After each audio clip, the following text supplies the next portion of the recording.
सबका साथ सबका विकास, सबको जोड़ करके चलने से कैसे परिणाम आते हैं, हमने करके दिखाया।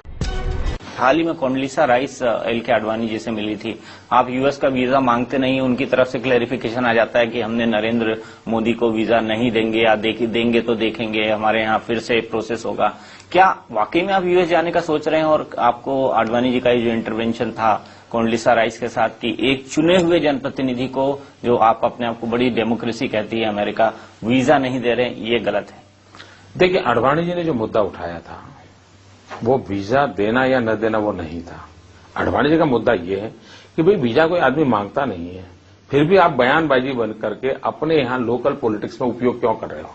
और मैं भी हैरान हूं, क्या मोदी ऐसी बड़ी हस्ती हो गई है कि अमेरिका के अगले चुनाव के लिए उनको काम आ रहा है? बल्कि सरप्राइज है। कभी कभी मुझे लगता है शायद जैसे हिंदुस्तान में कुछ लोगों की रोजी रोटी चलती है मेरे कारण, शायद अमेरिका में भी एक छोटी टोली बन गई है जिनकी रोजी रोटी हो सकता है मेरे कारण चलती हो, मुझे मालूम नहीं है। तो मेरे लिए तो ये आभार की मुद्दा है। मैं अमेरिका का आभारी हूं। कोई ऐसा ही करते रहे, जीवन भर ऐसा करते रहे।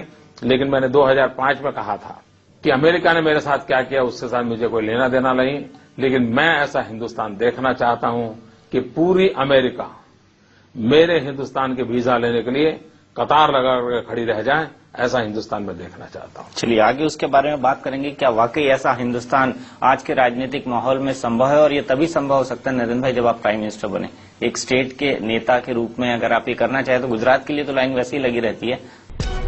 सबका साथ सबका विकास, सबको जोड़ करके चलने से कैसे परिणाम आते हैं, हमने करके दिखाया।